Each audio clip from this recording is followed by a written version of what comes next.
talk about for the next hour and a half is design patterns. Not all of them, is that it takes about a day or so to go through all of them. Neil was arguing in his keynote that some of the design patterns have become irrelevant, being eclipsed by language features, and that's actually not true.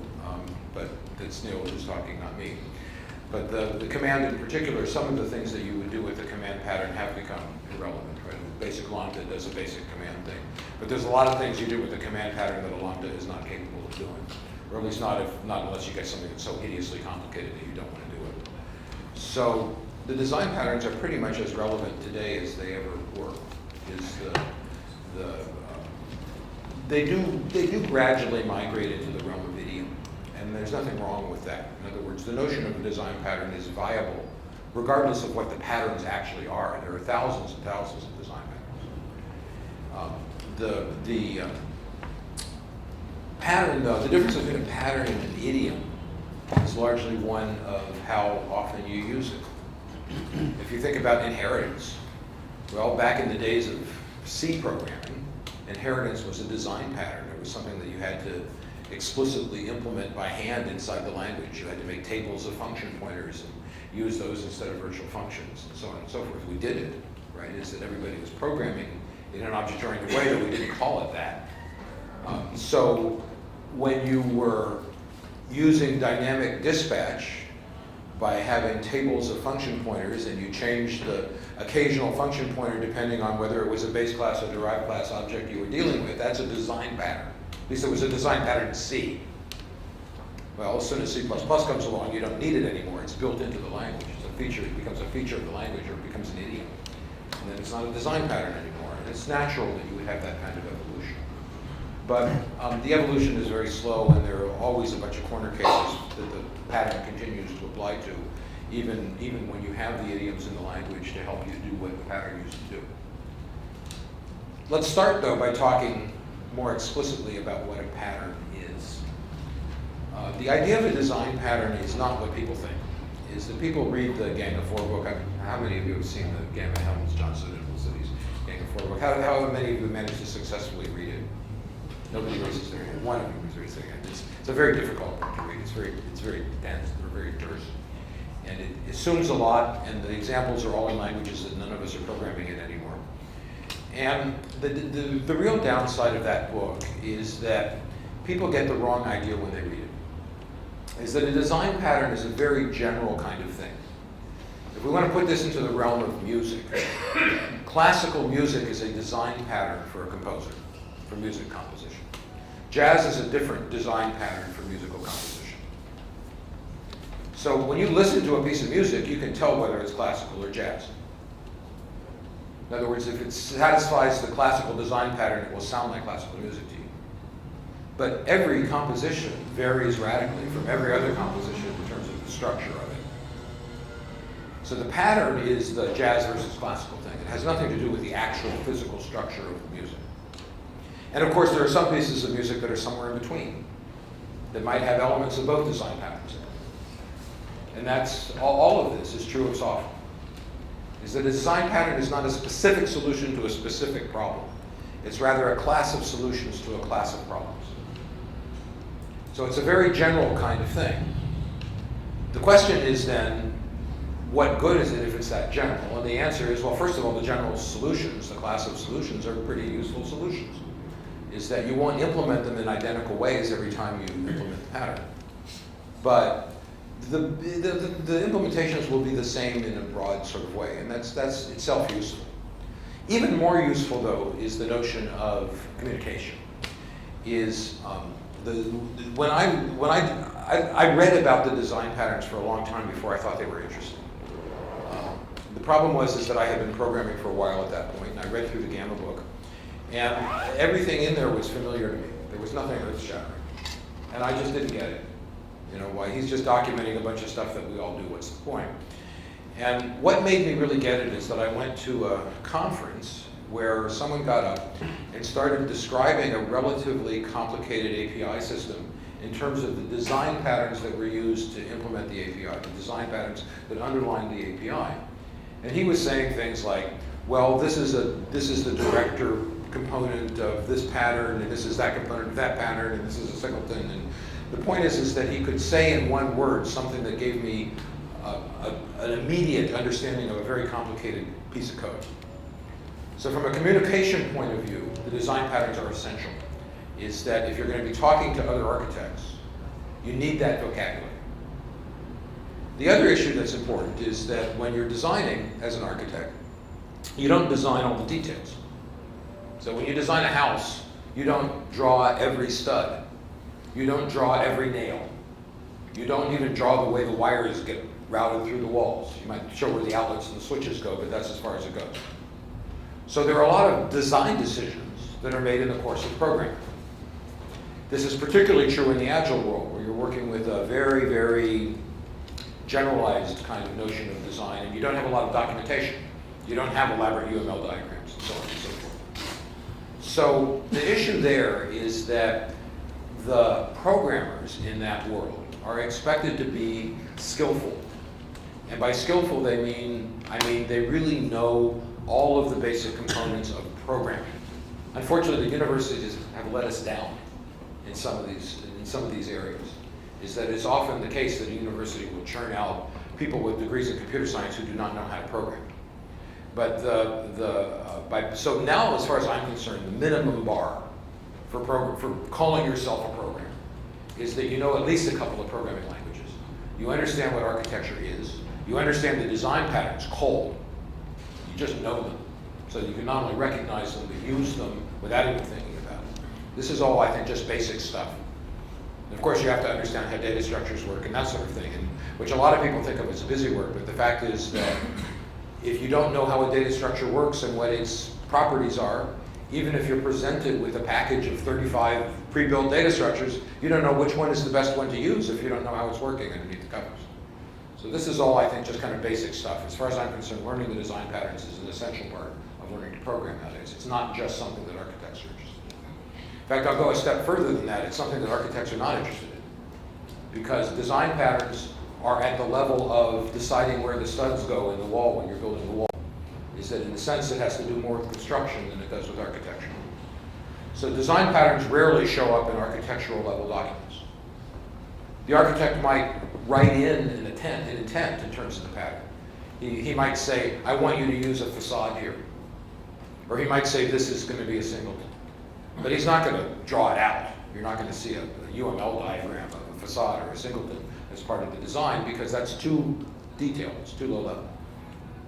So you just need to know this stuff, is that it's pretty basic to programming in any object-oriented language, and in every object-oriented language.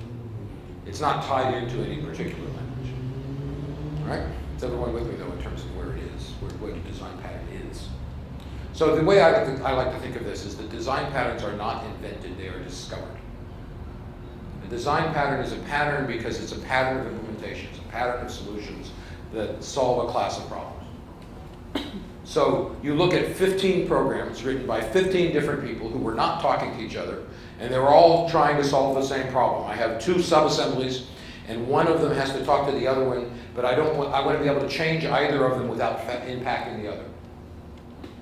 Right? Well, there's a design pattern associated with that problem called bridge.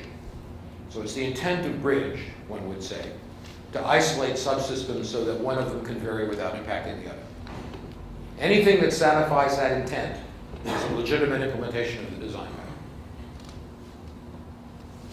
And that's an important statement, because it's not specific, and it's deliberately not specific.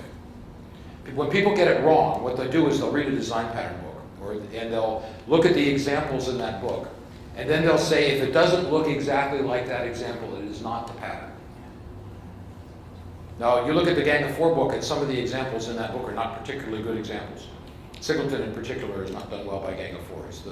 The Singleton implementation in their book is not thread safe. And they, in fact, give no discussion about making thread safe Singletons. So it's not actually a very good example. It's not a very good representation of the design pattern. But you get a lot of people that say, if it doesn't look like that, it's not a Singleton, it's something else. And they just don't understand what they're talking about. All right, so we're talking about classes of solutions. And Singleton in particular, we're going to look at a few of them in a minute. There are a bunch of ways that you can approach Singleton in Singleton can be, when I do a full day design patterns class, I can spend most of the morning talking about Singleton. It's interesting. It's ostensibly the simplest of the patterns, but it's actually one of the most complicated ones to implement correctly.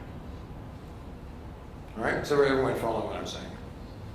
Now, the next point that I want to make, and as I said, this is the last slide that I'm going to use, so I'll go over to something a little more reasonable.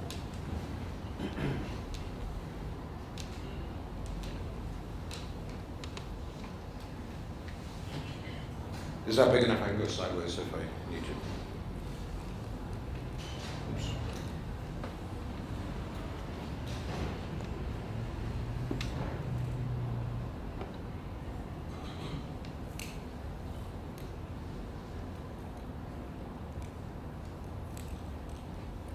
There we go.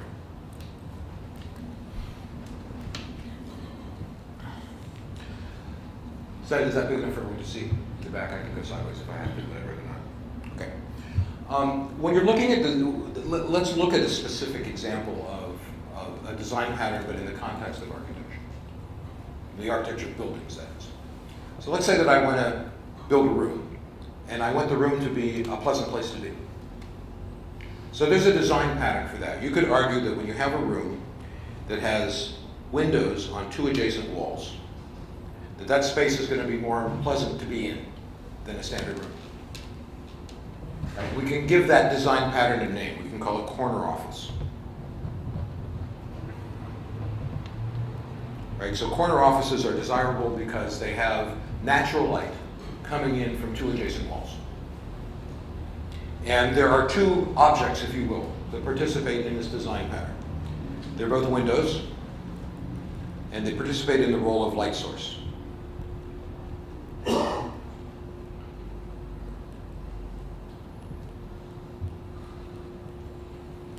Okay, so we have a design pattern. Now that design pattern could be implemented in many, many, many different ways. We could have windows on two walls. We could have windows on one wall and French doors on the other. We could have windows on one wall and a giant hole in the other wall. Any way that we want to bring light in from two adjacent walls will work. There are some things that appear to be the design pattern but aren't actually. So if I hang a big monitor on the wall that shows me a picture of what you would see if the wall wasn't there, that doesn't count because it's not natural light. And the design pattern says specifically that there must be natural light coming in from two adjacent walls. Is everyone with me so far? Now, let's look at another design pattern. Let's say that it is desirable in any kind of room for there to be air, fresh air, flowing through the room roughly at head height. And if we want to do that in an efficient way, we do that by having an air source directly across the room from an air sink. So we could call that design pattern cross ventilation.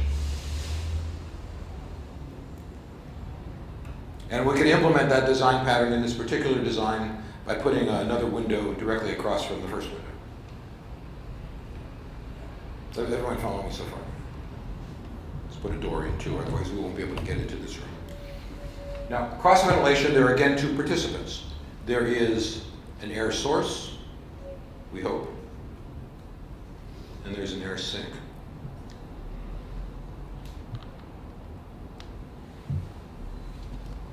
Okay, is everyone with me so far? Now, there's a couple of important things to notice here. First of all, this window here is simultaneously an air sink and a light source. It is a single object simultaneously participating in multiple design patterns, and that is always the case. That pretty much every object that you have in your program will be participating in more than one pattern, or maybe in none, or maybe in all of them.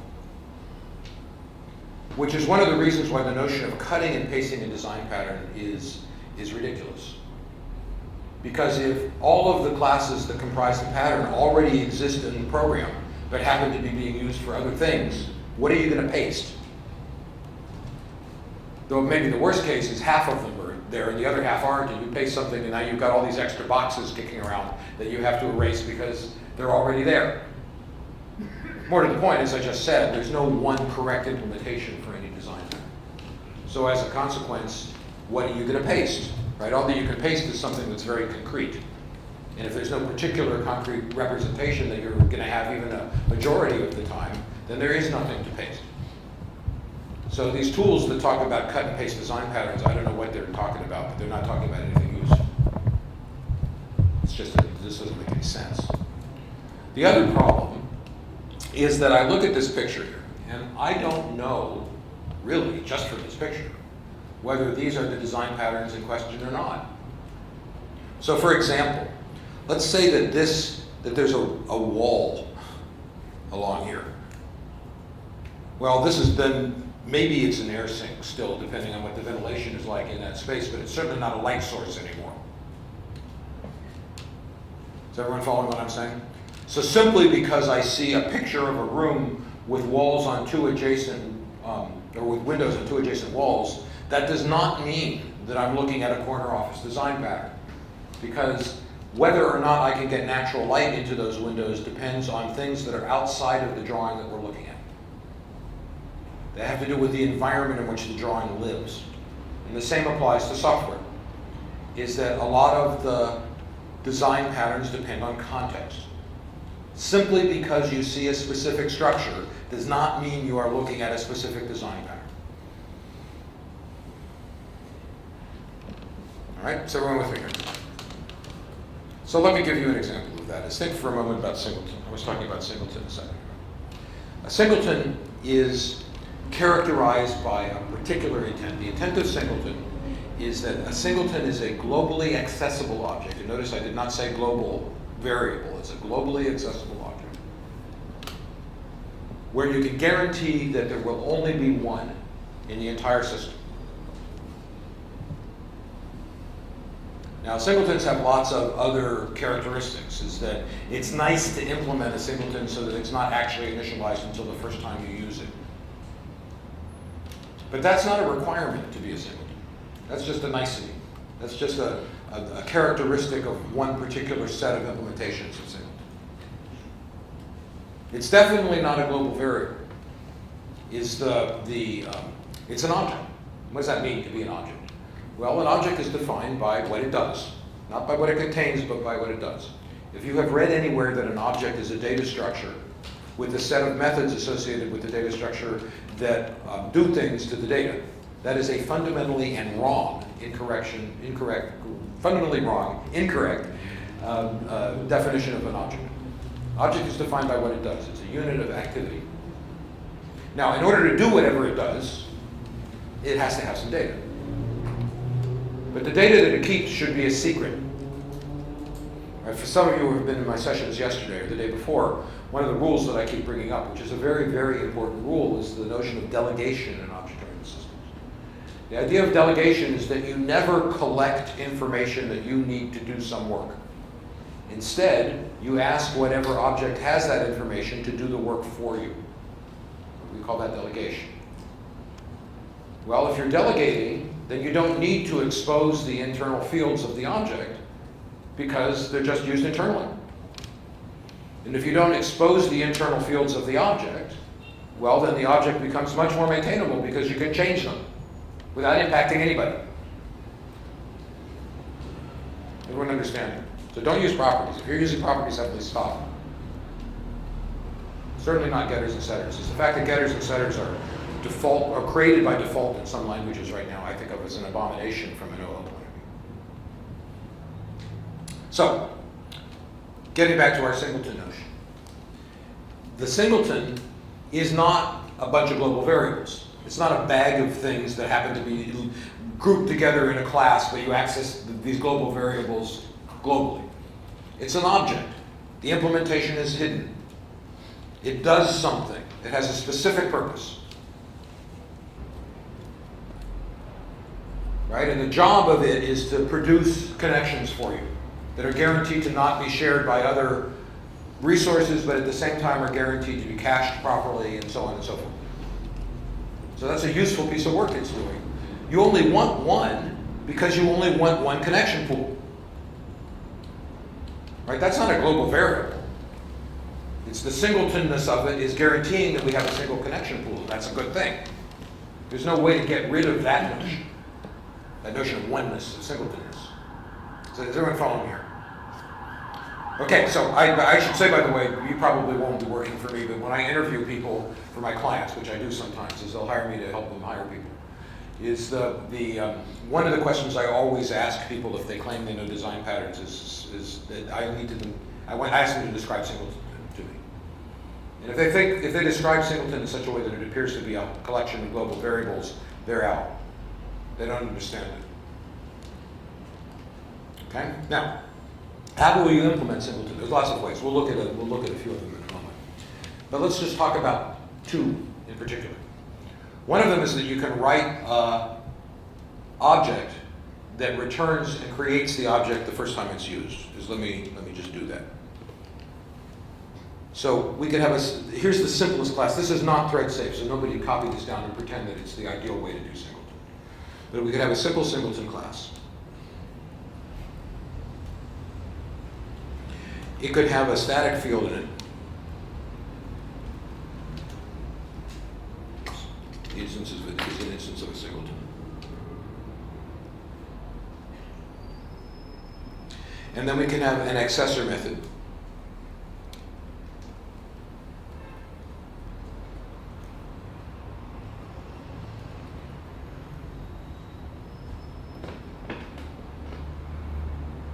It's going to return the instance.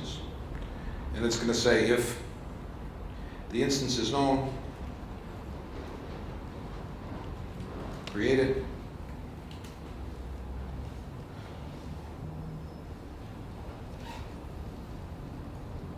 But whether or not you create it, return it. This is the classic gang of four Singleton definition.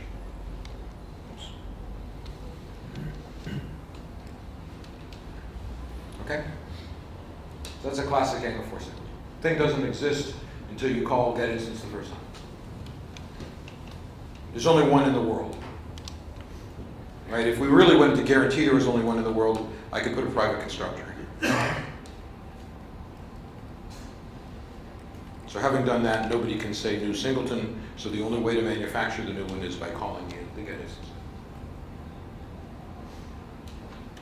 Okay, so it satisfies the intent of Singleton. There's only one, and it's an object. All right, now, that's a perfectly reasonable implementation of Singleton. But there are other ways that we can implement Singleton. Consider a class that has nothing in it but static methods.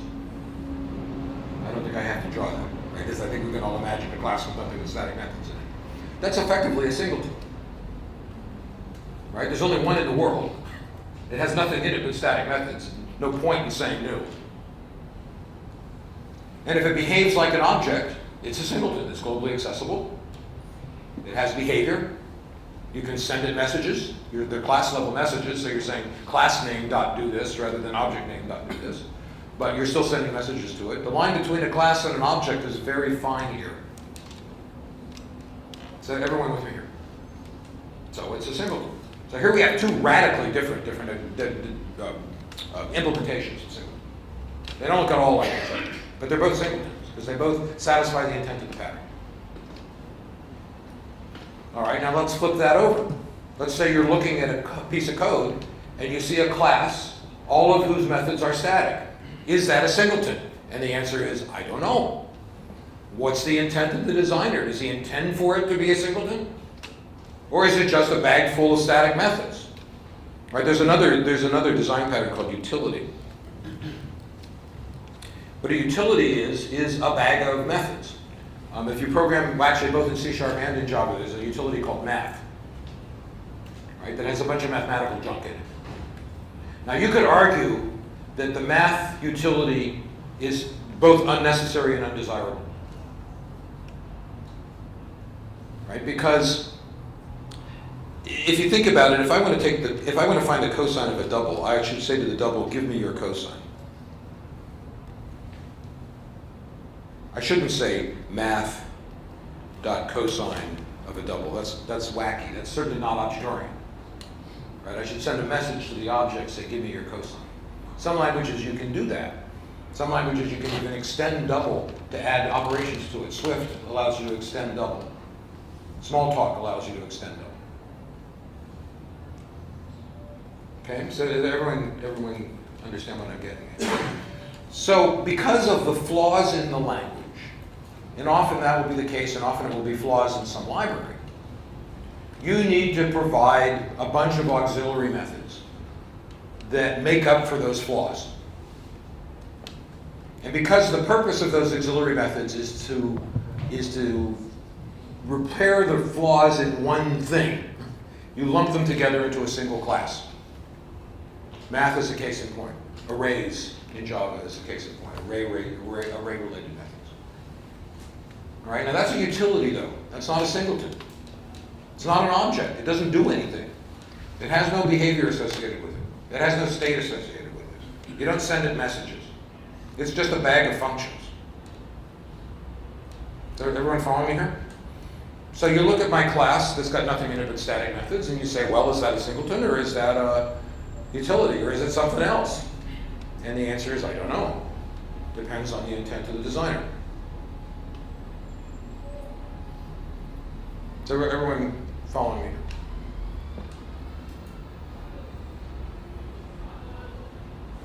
Let's look at this in the context of something a little more realistic. I'm going to spend some time looking at a game of life implementation. Let me just show you the game, which is one of these screens something serious. Have any of you seen the game of life before? Conway's Game of Life? Interesting little toy, but it's interesting. The game of life is, there are a couple of interesting characteristics that it has. Let me get this cleared off just to start, so we can start on a blank slate. It is an example of two properties that are important to know about when you're programming. One of them is the notion of decomposition, in the sense that if you have a complicated problem, you can decompose it into simpler problems which are solvable. It's an example of something called an automaton, and in this case, it's a cellular automaton. So it is a system that has very complicated dynamic behavior, but the system level behavior is not declared anywhere. It's not defined anywhere. What you do is define the behavior of individual cells, and the more complex behavior comes out of the interactions between those cells as they're working. Right? In the real world, we call this emergence. We call this property emergence. And an emergent behavior is a very important part of every computer program. All computer programs have its emergent behavior. Right? Now, sometimes that's good, sometimes it's bad. Right? A bug is a piece of emergent behavior. Right? It's a behavior that the program as a whole has that we can't predict by looking at the pieces. But on the other hand, there's often emergent behavior that is useful emergent behavior. We've all worked with programs that were not designed to do something. Right? Look at the way that I and Neil use Keynote. Right? We're using them as animation engines. We're not really using them as things to put together slides. The slide is really just a canvas on which we are specifying an animation. Not for this presentation, obviously, but for the Keynote, that was certainly the case. Keynote wasn't designed to do that. Keynote was designed to put slides together. But because of the things that they put into that, I can do an animation. Right? Now, they weren't thinking of building full-scale animations in Keynote. They were thinking of builds. They were thinking of making things appear one line at a time and that kind of stuff. Right? It never occurred to them, probably, that you would be using Keynote as an animation engine. But Neil and I are doing it. So that's emergent behavior. And that's desirable emergent behavior.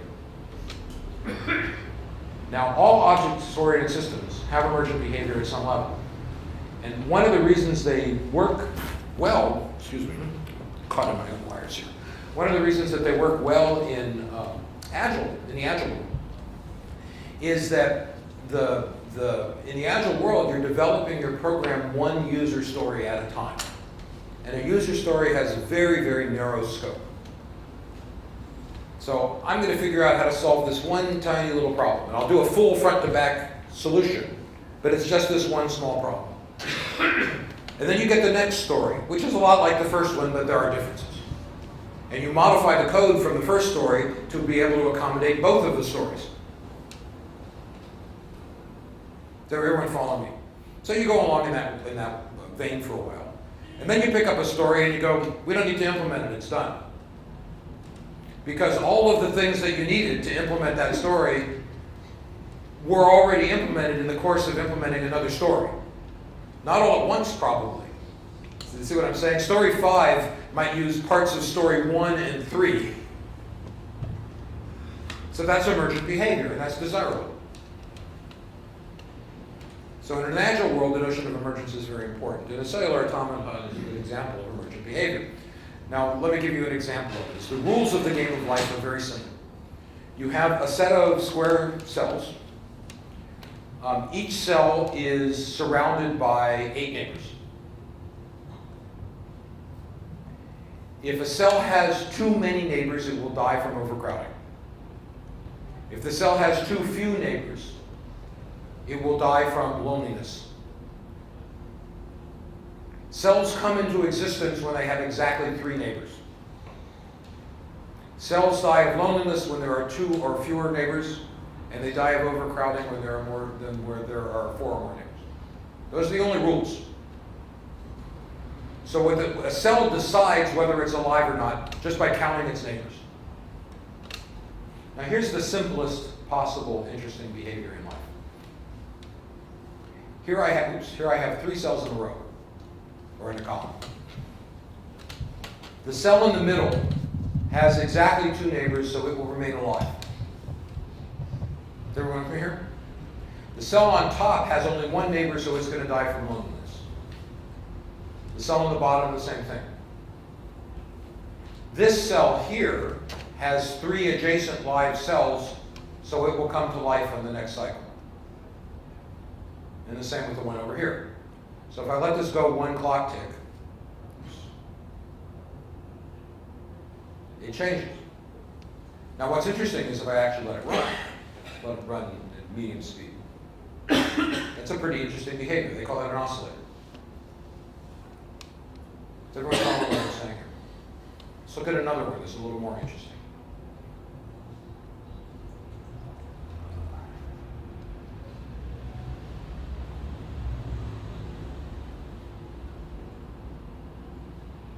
This one you're not going to be able to predict just by looking at it. But let me set it going. That's pretty interesting. They call this a glider. Okay, now, you would be hard-pressed to look at the game of life and predict that it had this interesting, organized behavior associated with it. Is everyone following what I'm saying here? And in fact, I read somebody did a doctoral dissertation on this a while ago, which I've read. It's really interesting. But he figured out that you can model any von Neumann architecture, hardware architecture, with life. You can model a Turing machine with life. So if you can model a Turing machine, you can model anything. It'd be a pretty complicated life implementation. But what this is saying is that all the computing engines that we have, the hardware computing engines, can be modeled with the 3 simple rules of the game of life. And we can treat its computing ability as emergent behavior, which is pretty interesting. All right, so everyone following me. So what this is demonstrating, though, and the reason I like to use it as an example, in addition to emergence, it's also demonstrating that object-oriented property that I was just talking about, which is to say that the cells decide what to do simply by asking other cells around them whether they're alive or not, and then they internally make the decision. A given cell is only connected to the cells that are immediately adjacent to it. If any of you have played SimCity, SimCity is a much more complicated version of the cellular automaton.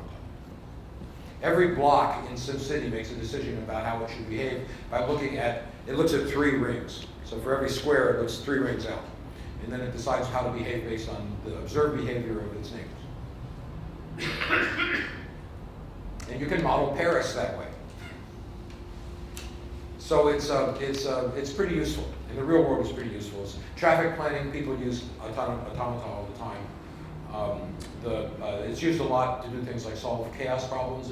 If you're designing airplanes or ships and you need to predict turbulence patterns behind a particular shape of hull or wing, cellular automata are really great ways to do that. The problem is not solvable with an equation, but it's modelable.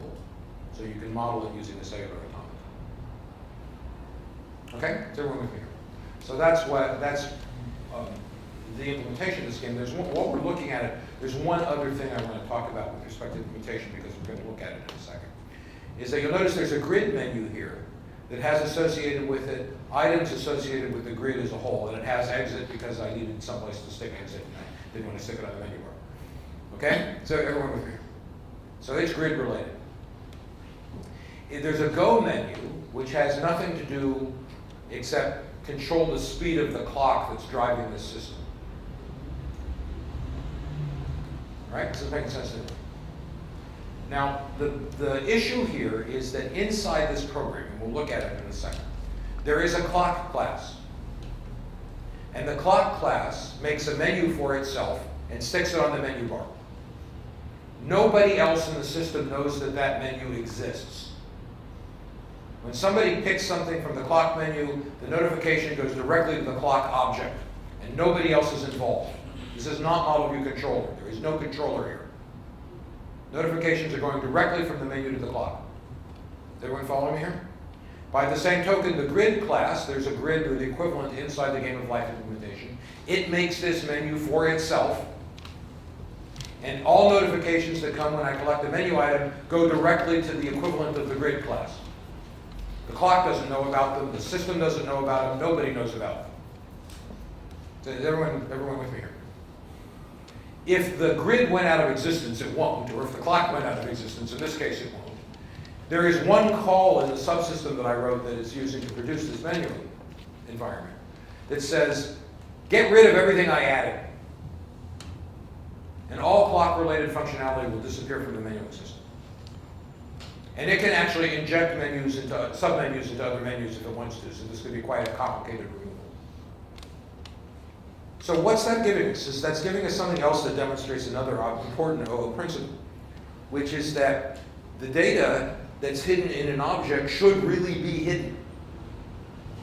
And the way in which the behavior of an object is implemented should also be hidden. So if you're really going to do that, the user interface for the object has to be manufactured by the object. Everyone understand that point? It's an important one. And I follow that rule rigidly. So all of my UI systems, including web application UI systems, follow that rule rigidly. So in a web system, I might have a JavaScript UI that pairs up with a Java object that's running on the server. But that pair is a single unit. And every time I display a UI for that server object, it's displayed using the same JavaScript. And that chunk of JavaScript uses AJAX calls to talk directly to the server side.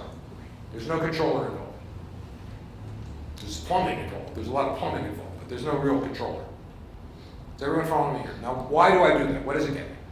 What it gets me is it gets rid of the hellish problem with the Microsoft model view controller model that Microsoft you rather did not think about.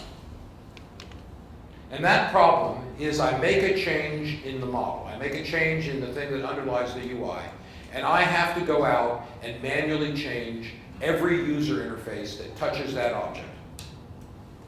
I have one object with a bunch of getters and setters on it. I've got 50 screens that access that object, and I change one thing inside my central object so that that field doesn't exist anymore, or the field's type changes, or the string's length changes, and I have to go out manually and modify every one of the screens that talks to that object. So this notion that model view controller somehow isolates the model from the view is insanity. It has never been true. It is a failed architecture, and has always been a failed architecture.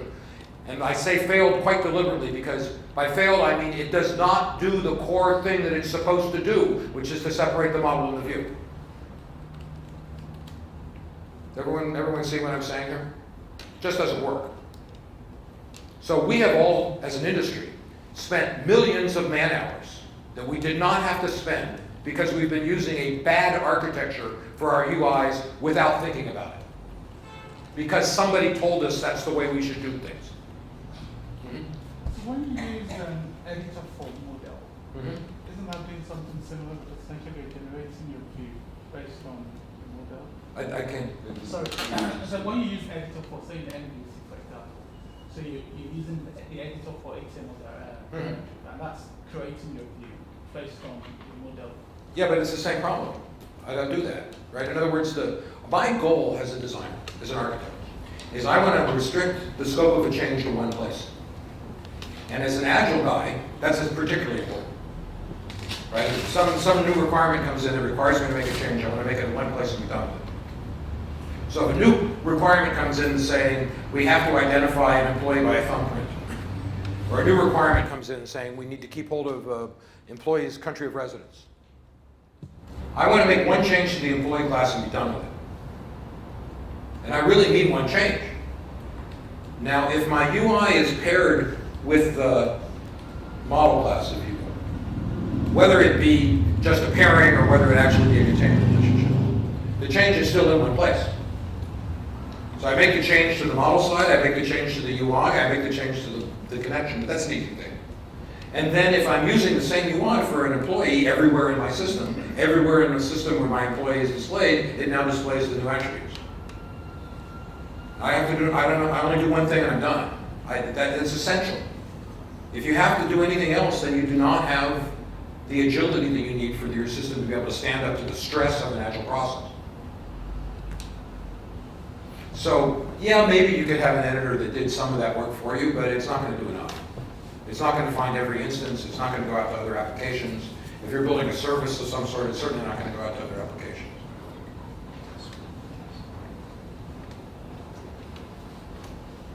Okay, I mean, does everyone understand why I'm doing this, though? That's the important thing. Model view controller just doesn't work. If I could use it, I would, but it doesn't work. So this is a lot closer to MVVM if we're going to get into more contemporary Microsoft.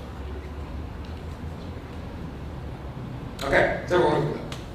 So the object-oriented principle I'm trying to demonstrate here, and there will be a couple of design patterns that we'll look at that are used to implement this, is this notion of the object being a standalone unit of functionality whose implementation is hidden from me. I don't know how it works. And it's one and because its implementation is hidden, I can change the implementation, and everything just changes automatically. Okay? I'm also, by the way, not saying that every object has exactly one view associated with it. You can have multiple views. But I've never written a program, and I've been writing a lot of programs where I've had to have more than 2 or 3 views associated with an object. Rare to have more. Okay? The other thing that I want you to think about when you look at this game of life is that you can look at this as a hierarchy of objects. The game of life is a universe of cells, split up into smaller neighborhoods. Those darker lines identify a neighborhood. Split up of little single cell objects, which are my system I call resident objects. So it's a natural hierarchy. Interestingly, the behavior of a neighborhood is identical to the behavior of a cell within the neighborhood. And that actually applies to the entire universe. I could put several adjacent universes together to make a meta-universe, if you will, and it would behave the same way as neighborhoods would behave, which behave the same way as cells behave. It's a natural hierarchy. And we can leverage that in a couple of the design patterns too, as I said, I'll look at them in a second. Okay? Now, let's go back, let's look at some architecture before we start looking at implementation. This, I'm not even, well, I'll blow it up a little bit. This is a UML diagram of the entire game of life for what that's worth.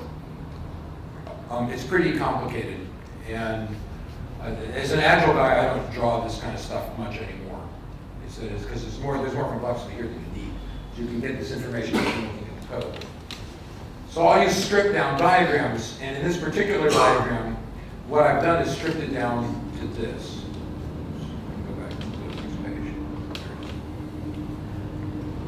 So this is still kind of complicated, but it's awesome. What this is doing is it's showing me all of the classes, those are the square boxes, and all of the interfaces, those are the lozenges, that are used to implement the entire game of life. It's showing me the relationships between them. In particular, it's showing me implements relationships with a dashed line, inheritance relationships with here's an inheritance relationship with a hollow arrow, and containment relationships with this diamond at the end of a line. So a universe contains many cells. A memento implements or extends storable. So everyone following how this is working? The resident class implements the cell interface. It's basic UML, but you should know that much UML is in. All right, now, these lozenges here are the design patterns. So there are 3 design patterns that are particularly interesting: flyweight, composite, and prototype. And these 3 patterns all use the same interfaces and classes. And that's important to observe. And we'll look in depth at the implementation in a second, and I'll talk more about all 3 of the design patterns. But the basic issue here is that the purpose of a composite is to model those nesting relationships I was just talking about. The fact that a cell behaves exactly like a neighborhood sometimes, and like a resident sometimes. Or put it another way, residents and neighborhoods behave in the same way if you look at their interfaces, because they both implement the cell interface. But neighborhood objects contain cells. So this is a containment relationship. This is like a directory tree.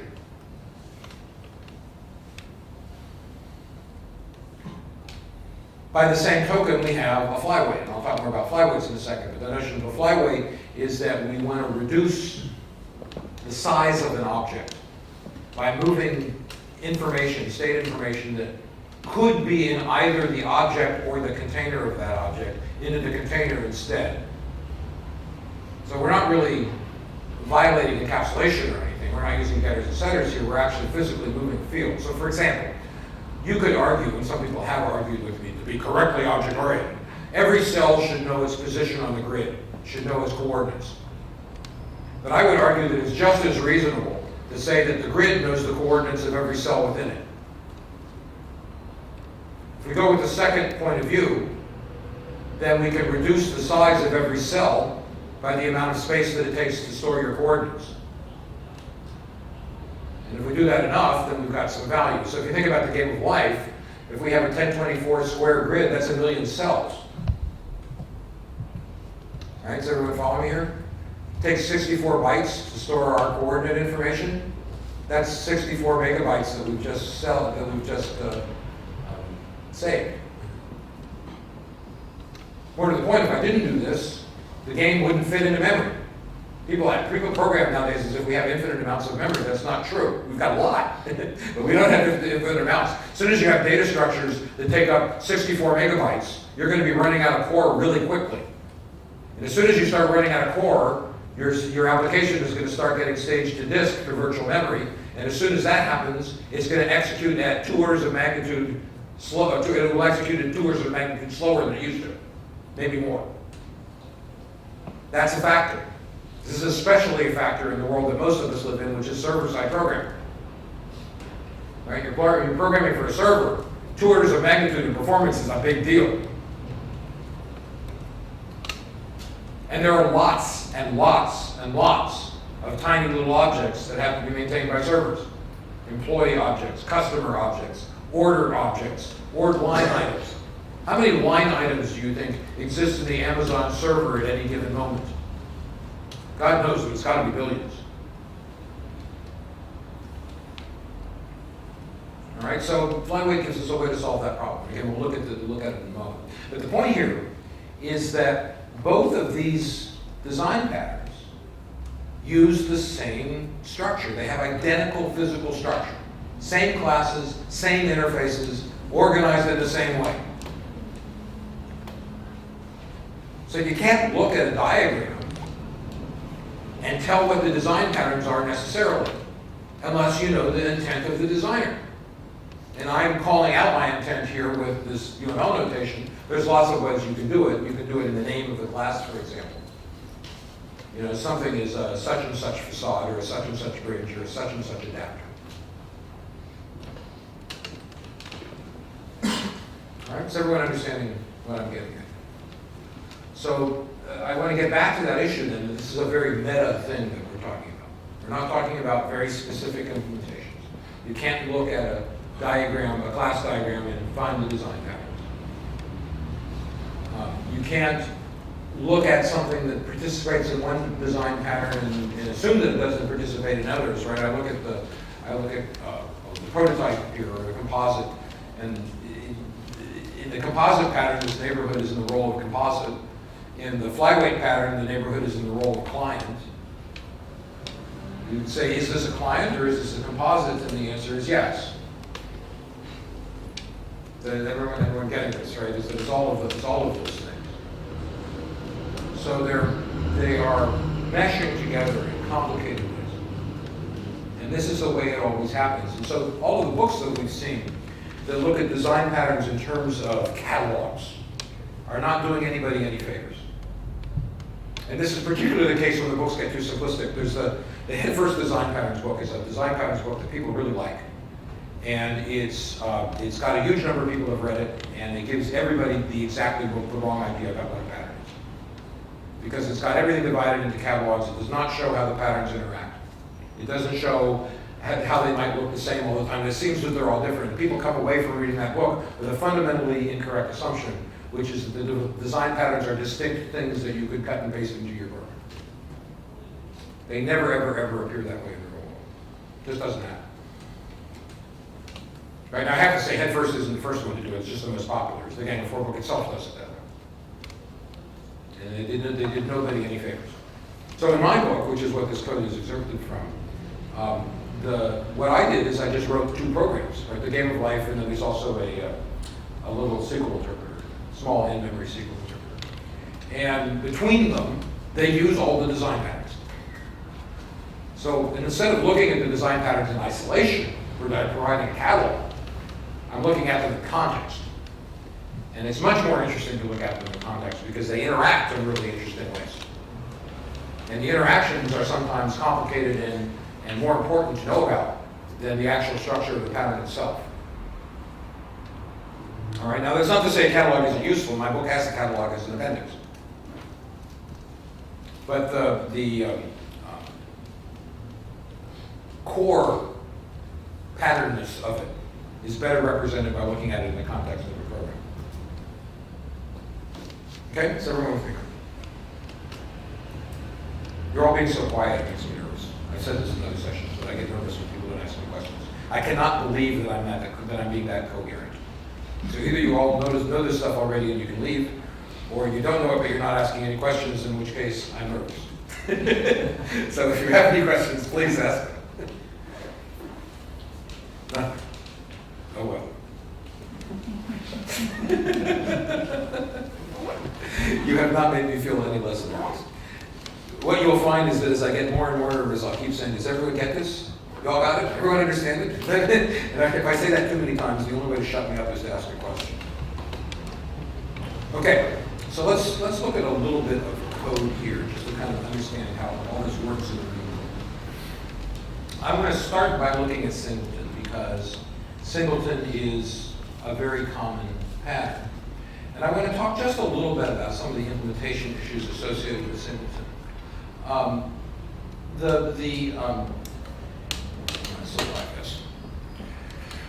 The biggest problem associated with Singleton is that is Singleton in a multi-threaded situation.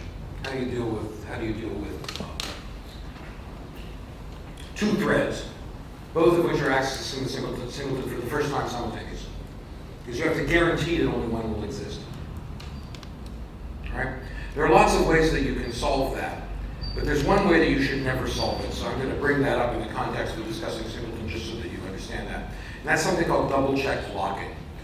Double-check blocking is an idiom that is prevalent in the industry. I know somebody who, he's an academic guy, so he spends a lot of time talking about threads in the academic world. And what he says is double-check blocking is like cockroaches. Is you stamp them all out, and as soon as you turn the lights off, 100,000 more come out from under the sink.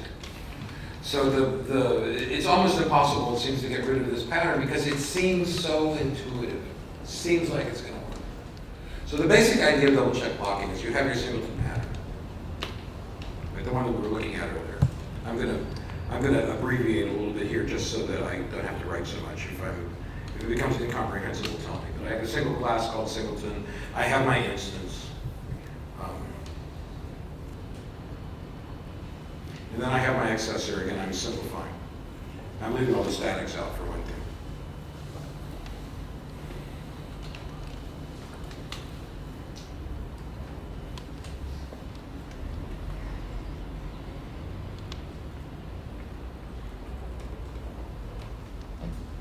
As you can see, I'm leaving myself some room here.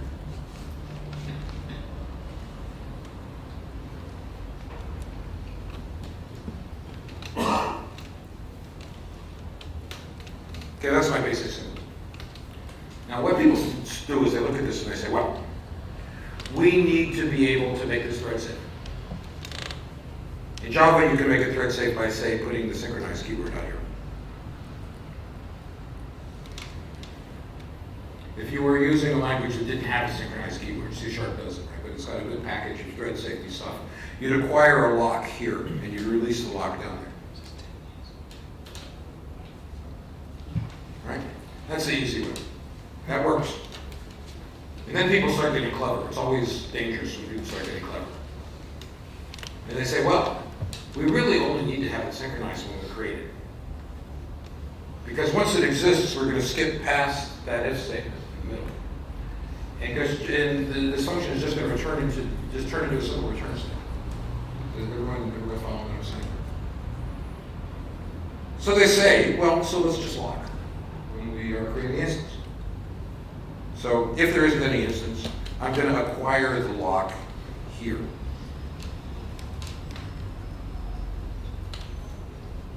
So what's the problem? One thread comes in. Pointer's not working.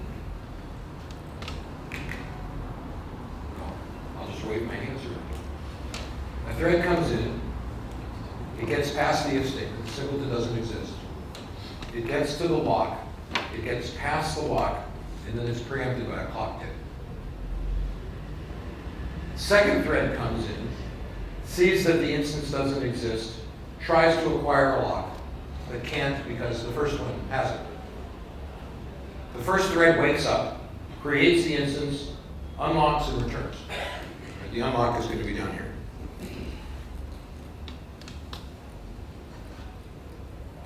Okay? First thread now wakes up, creates a second instance, which overwrites the first one, and then returns it. We're now in deep trouble. We have two instances of our Singleton floating around out in the wild somewhere. And that's that now incorrect first instance could live forever. It could be stored locally in some field of some static field of an object, for example. Everyone understanding what I'm getting at here? This is not going to work. So, what they say is, well, I can solve that problem. I can just put another test in.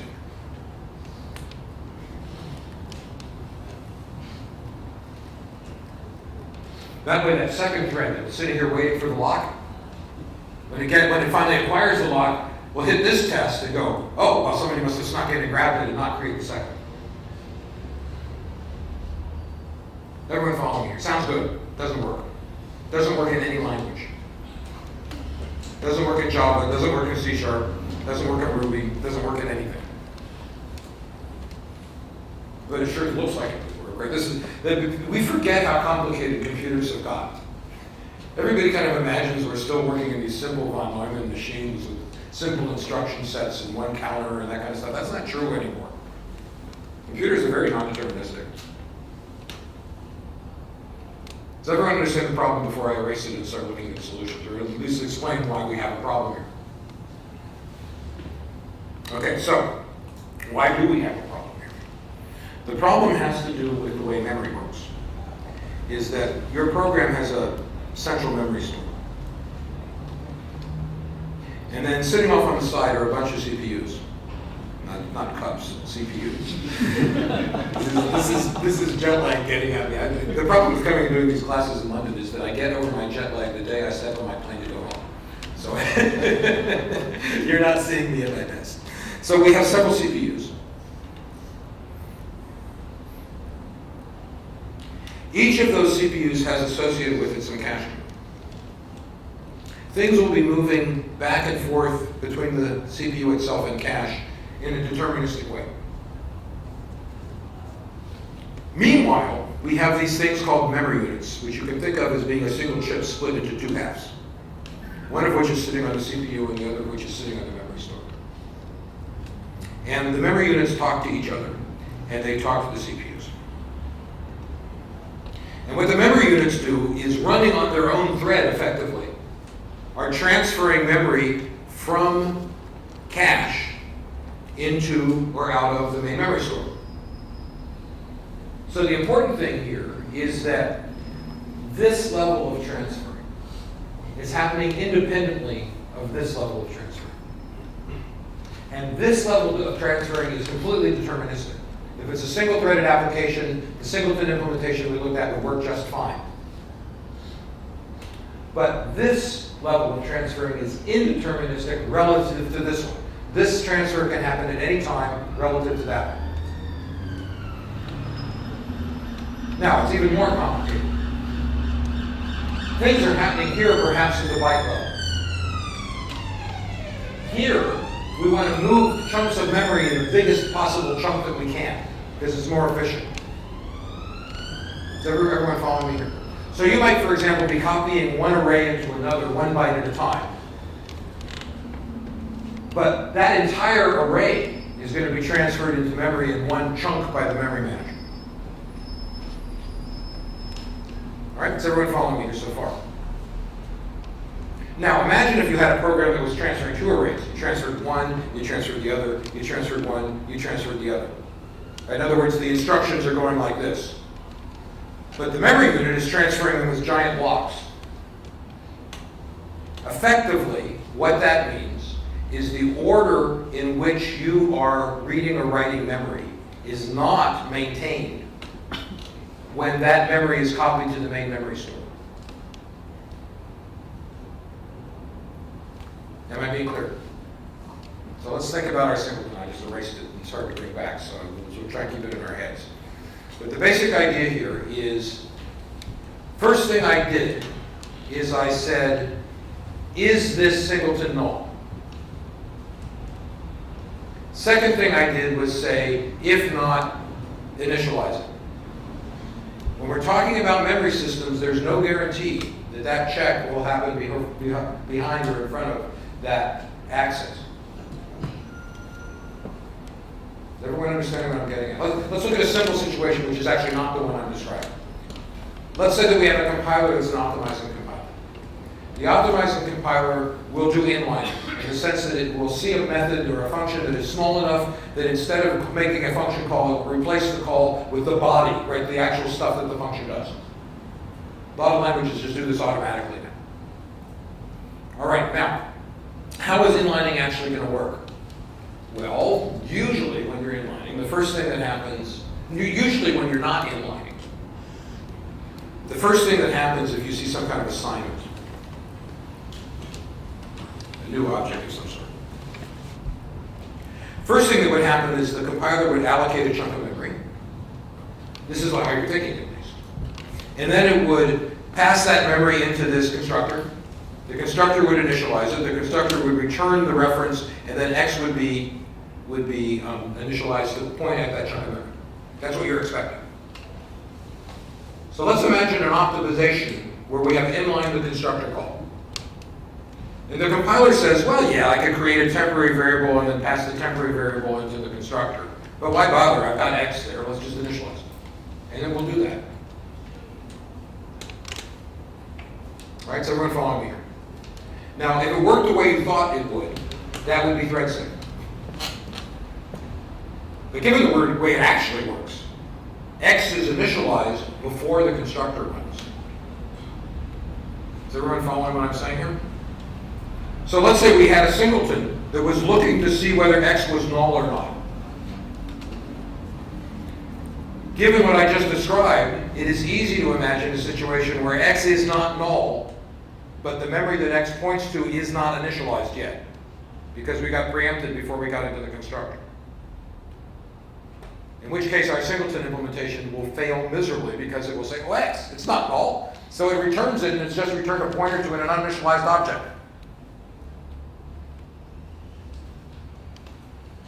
Right now, But I thought in the Singleton pattern, I thought we'd declared it and initialized it as null to avoid that.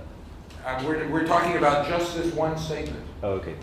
We're talking about the scope now of just this single assignment statement. And the problem is that the assignment is happening at an unpredictable time. Okay, now let's get back to our memory manager issues. Inside that object constructor, inside this, there's a bunch of assignments. And the assignment to X is just another assignment. Those will happen in a deterministic order if we're talking about cache. However, that entire block of assignments, when seen as a block, will move from here over to the main memory store whenever the memory manager wakes up and decides to do the move. So it is possible that it will reorder the order of assignments in your program effectively as it does the move, because it's trying to be efficient. In other words, even if things did not work the way that I just talked about, we still have no guarantee that from the perspective of this CPU, that this X has been initialized correctly relative to these assignments, if all that it's doing is looking at the copy in the main memory store. Because the memory unit might have decided to swap out X before it decided to swap out the memory associated with this constructor. Is everyone getting what I'm saying? See what I'm getting at here? Memory units doesn't know what the CPU is doing. It's just moving stuff in and out in whatever order it thinks is intelligent from an efficiency point of view. Before it writes this, but it could just as easily write this one to main memory before it writes these. Or it could write them all at the same time. It's that second case that's dangerous.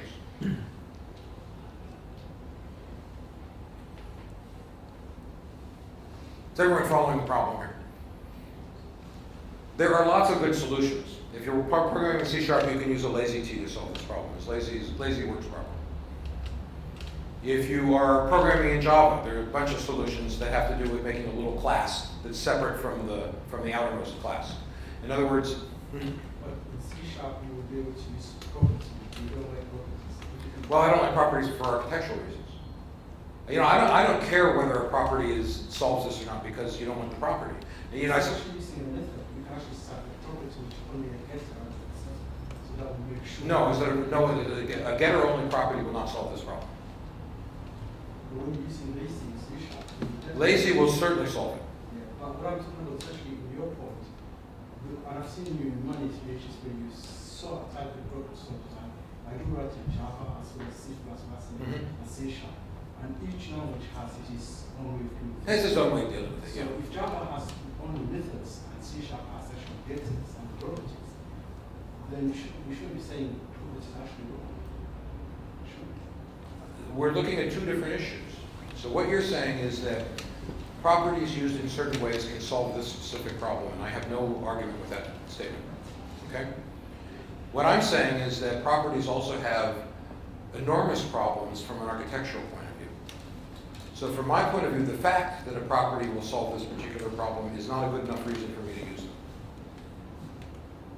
Especially given that C# does give me a lazy T, which is pretty easy to use, and does actually solve the problem without having to expose it.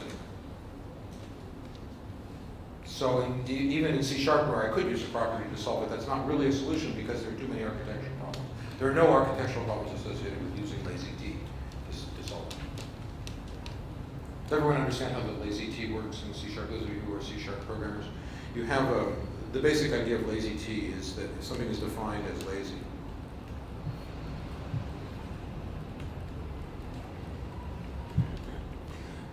what that's saying is that this variable will not actually be initialized until the first time that it's used, basically.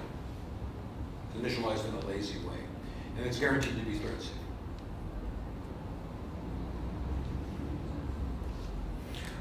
The basic idea, though, is that if you don't do something like that, you're going to be caught in this. And people try all this tricky stuff. Well, if I do this first, or if I do that first, it doesn't matter, right? It's that this wild rogue memory unit transferring stuff in whatever order it feels like. And we have no control over that. That's a hardware issue. Now there is some control. If you do threading all the way down at the pthread level, all the way down at the POSIX level, and also at the lowest level of threading inside Windows, you have the same capability. You can partition the set of read and write requests that the memory units are processing in such a way that a read or a write cannot migrate to one side or the other side of the partition. In other words, you can say to the memory unit by using either the POSIX APIs or the lowest level of threading APIs in Windows. I want you to start a partition here and start a partition there. And all the reads and writes that happen inside that partition have to be treated as a block by the memory manager. Is everyone understanding? So if we're treating the assignment to X, if we're saying the assignment to X has to be in the same block as the assignments that are inside that constructor, and we leave a note for the memory manager saying it has to be handled as a block, then we're okay. The problem is that's really tricky programming, because I can't recommend that anybody actually do that. It will take you a day to figure out how to do it, and it will take everybody who reads the code a week to figure out how the code works. It's just not maintainable. The other solution is luckily an easy one, which is that the synchronization, grabbing a lock, releasing a lock, is implemented using one of those partitions. So if you just go back to the simplest possible situation where we started out with, you just synchronize the accessor method, you're done. It works fine. So this is only a problem where things get complicated, because people are trying to be clever. If you just do it in a straightforward way, it works fine. Computers are fast. You're not losing that much speed simply by synchronizing. Okay, so Singleton took a long time to talk about it. We'll talk about one or two other patterns. But the basic idea here is that here we have a very complicated pattern. The point that I'm trying to get across is here's something that looks really simple and it's really not. And you can't make any assumptions just by looking at the intent about how hard it's going to be or how easy it's going to be to do the implementation. And you have to think really deeply about what the ramifications are of a particular pattern before you start trying to implement that particular pattern. And Singleton is a classic example of one that just seems trivial to do, and it turns out to be rather hard.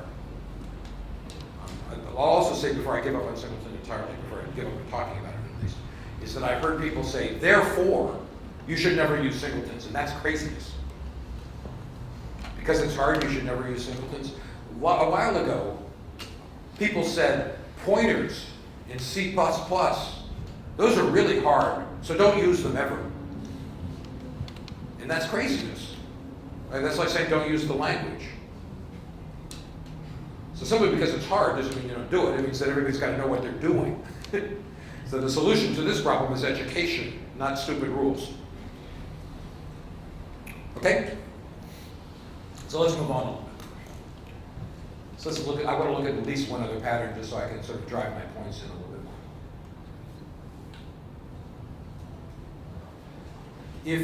more. Let's take a look at the flyweight pattern, because it's one of the more interesting.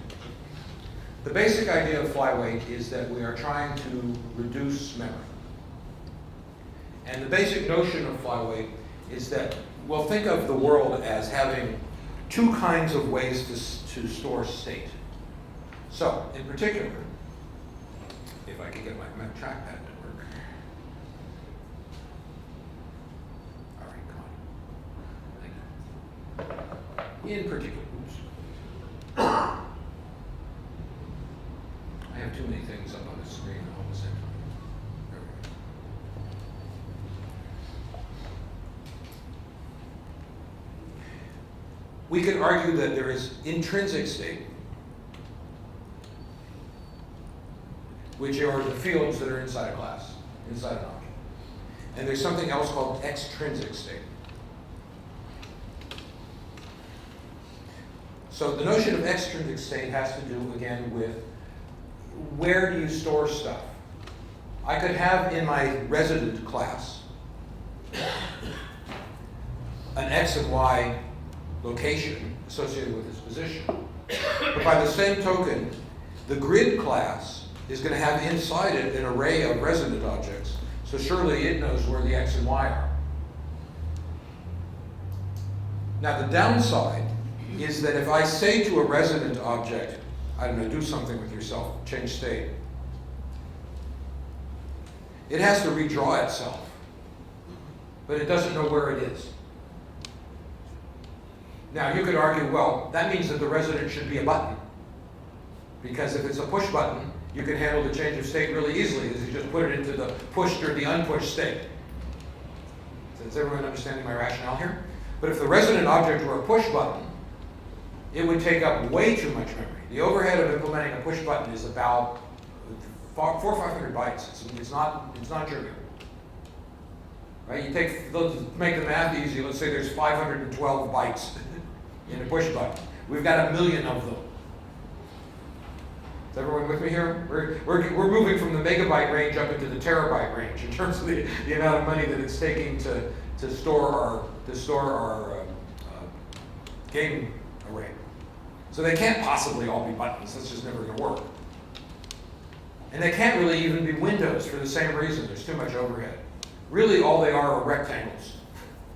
So when a cell changes state, what it has to do is manually overwrite some rectangle on the screen with a little block of color that's a different color. So to do that, it has to know where it is. But we have a containment relationship here, right? Because the game of life had the universe that was broken up into neighborhoods that had cells in them. So this call, change your state, that's never going to be passed directly to the resident. It's going to be resident here. It's going to be passed first to the universe, which is then going to relay it to the proper neighborhood, which is then going to relay it to the resident. So as this relay is happening, it can pick up the extrinsic state information as part of the method call as the method call propagates down the hierarchy. So everyone following what I'm getting at? Okay, the resident cell inside my game of life, right? The thing that's all the way down at the bottom there. Where we went to. Execute it here now.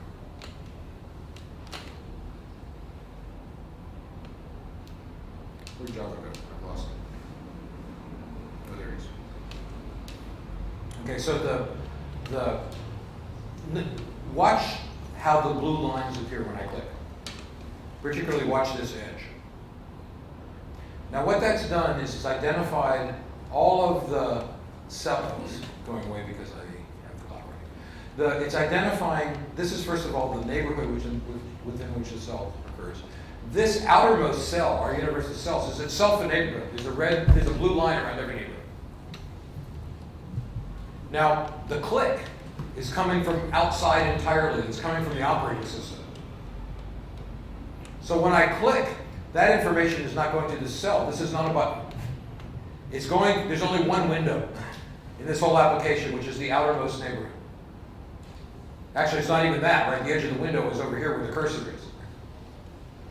So the window gets the click message, and it passes it to the outermost neighborhood saying, you've clicked here. And it says, well, that must be in this subcell. So it adjusts the coordinates for here.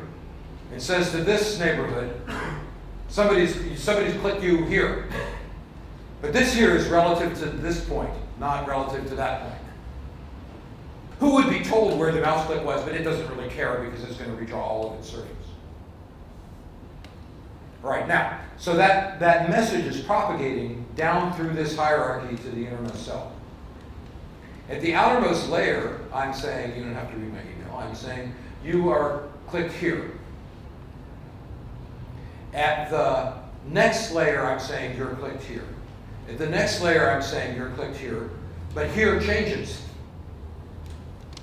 And here changes based on knowledge that the container has. Now, when we finally get to the innermost resident, here will be something that we could have stored. It's our location. But we don't need to store it because we can compute it as we pass through to this system. Is everyone understanding how this is working? So the idea here is that this is a flyweight. This is what's a flyweight. It has taken a piece of state information that could be internal, the location of the cell, and it's made it external. It said, I will let the containing neighborhood, the containing cell, figure out where I am and tell me. Right? Now the downside of this is that you've got a little bit more complexity. Is that instead of just passing a message with no arguments that say update your state, you now have to have arguments, the and you are here part. And the amount of work that you have to do as that message propagates down the system is more complicated. There's more complexity. It's got to do stuff that it wouldn't otherwise have to do. And complexity is a bad thing. Right? We want things to be as simple as possible. So here is a design trade-off, and this is classic of all design, and it's another important thing to get out of the session. There are no good or bad decisions when it comes to design. There are no correct or incorrect decisions. It's always a gray area.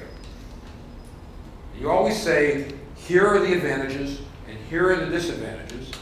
What's the best choice to make? Sometimes the choice isn't obvious, sometimes it is. In this case, I think it's obvious because the program just wouldn't run if we weren't using flagging. But in other cases, it's more subtle than that. So design is always never a binary thing. It's always a gray area. You always have to be thinking of ramifications. Is everyone understanding what I'm getting at? So you look at getters and setters, right? Is that generally speaking, getters and setters and properties are a bad thing, but not always. There's cases where they're useful, right? Not many. You know, I'd say I haven't used any of them in the last year or two, but a couple of years ago I used a couple of them in a program because I needed them. Occasionally you'll use something like a getter and setter to make something testable that wouldn't otherwise be testable. But it's the exception, it's not the rule. But I make that decision by saying, well, here's the advantage. Right? It'll simplify my testing regime. And here's the disadvantage, is that it will complicate maintenance, and it will make it less possible for me to change this thing. So then I say, okay, what are the odds of me needing to change it? And I'm thinking, well, it's relatively low. Not zero, but it's relatively low, so I'll bump it. Okay. Right, so there aren't any unbreakable rules here. It's all relative. How many people do you think actually take that on board and apply that in You their have to, I can't hear you voice. So you How have many to talk people about do you actually think take that on board and apply that in their systems? Because how many people do you think take that on board and apply it in their systems? I would Probably say a bad idea. I would say every good programmer and no bad programmer. Which is probably what, 5% of the programmers fall into the good category? All of you do, of course, but well, otherwise you wouldn't be here in the room, right? But certainly some 20-year-old that's just out of school is not going to be able to understand the problems because they don't have the experience. They haven't come up against the problem so that they don't even know that there's a problem there. And there are a lot of people that enter programming from the wrong point of view, right?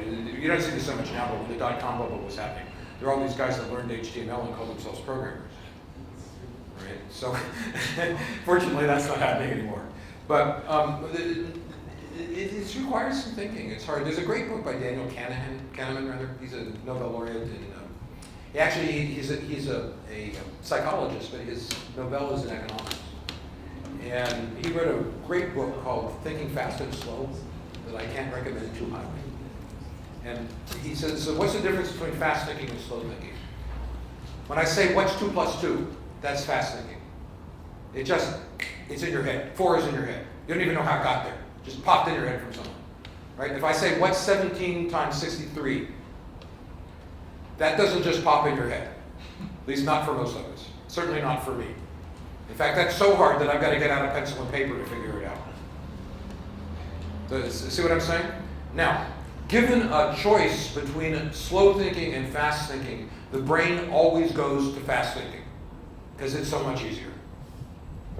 This explains a lot about politics, right? Because people don't want to think things through.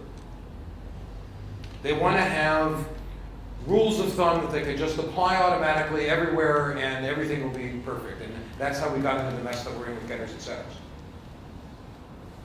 Right? And so I think the only real difference between a top-level architect and just a programmer is that an architect is somebody who likes to think those things through. It's part of the job. This is, after all, the software architect conference, so let's talk about being architects, right? This is our job, to think things through, understand what the ramifications of one solution versus another solution, and make some kind of intelligent decision by weighing the pluses and minuses. Actually, I do agree with your comment about the NTC. Okay. Programmers. Yeah, and anyone who follow will pay any price for that. yeah. But when it comes to design patterns, and you're talking about, for example, data transfer objects, you really feel that maybe focus is a better way to actually create a proper. I don't think a data transfer object is even an object. I just make it a struct and get it over with. Right? See, because what that is it's a hidden thing, right? It's part of the internal implementation. Because at the end of the day, you see, you want to actually mix together the behaviors and the properties of those people. Well, see, what I'm saying though is that a DAO is it's not really even an object because it has no behavior associated with it. It's just a container for data that you're packing in order to transport it someplace. And where are you transporting it? So if you think back about my earlier architecture where I was saying, well, here's a UI that's directly paired with a server-side thing. Well, yeah, they're going to have to transfer data back and forth, but that's internal. That's no different than, there's a lot of different plumbing, but it's no different than accessing a private field conceptually. It's just that in order to access that private field, we have to package it up and send it across the network and unpackage it on the other side.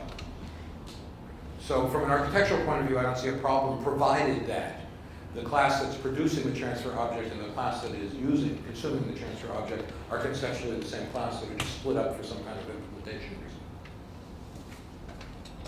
So here we see this is an architectural decision, right? Is that I'm saying, well, some contexts it's bad, some contexts it's good.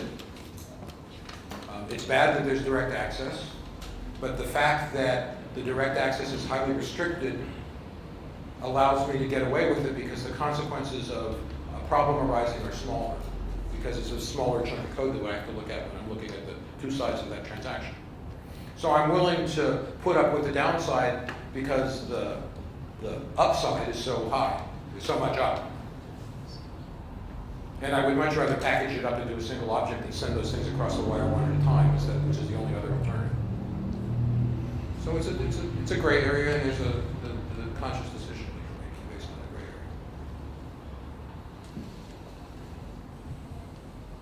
area. All right, is everyone following me? Okay, so getting back to where I wanted to start with all this is when we go back to that picture that we were looking at in the very beginning. The point that I'm trying to make here is that in the real world, these things are all connected with each other. Now, I talked about the composite pattern in the sense of the residents inside of residents, inside of neighborhoods, inside of neighborhoods.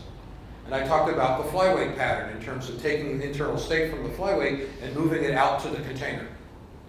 Well, those are two patterns that are interacting with each other. Turns out that probably 80 or 90% of the time, every time you see a flyweight, you also see a composite. Because you have to have some place to store that extrinsic state, so it's implying some kind of nesting relationship. So everyone following me here? So the patterns come with each other as they interact. And the way that the composite is built is controlled to some extent by the fact that we are also using a flyweight. I will implement my composite a little bit differently if I don't have a flyweight in there than I will if I do. So we have this complicated meshing of structure, of patterns. The other point that I wanted to get across is that you can't just look at structure and tell what the patterns are. This is not just about class diagrams. This is about intent. How do I expect to use these classes? And how do I want them to interact with each other? Okay, so those are the two main things I'm trying to get across with this whole session. We've talked about a lot of other stuff, but those are the two main points. So what you want to do now with the rest of these is go out and get one of the catalog books, or get my book if you want, but get one of the catalog books and read through it. But as you read through it, bear what we've been talking about in mind. Just try and understand how given patterns will work with other patterns in the context of writing a program. And to be honest, I can't recommend too much that you also write a little program, just some toy thing like this game of life, and deliberately try and put every pattern you possibly can in it, just as an exercise. But I wouldn't suggest doing that in the real world. The patterns add a lot of complexity. I do not automatically go to patterns. I'll always do it in the simplest possible way first. I'll go to a pattern the first time I have to modify it, because patterns are complicated. First time I don't use them, I go in and modify it once, and I go, okay, let's put a pattern in here because I've modified it once, so I'm probably going to have to modify it again, so it's probably worth the trouble. But for the sake of the exercise, implement something with as many patterns as you can. Get it out of your system. People always go pattern crazy when they first learn about it. But you'll learn a lot about how they interact by doing that. And I think it really takes doing it to really get into this. Okay, anything else? All right, well, thank you very much for coming. Enjoy.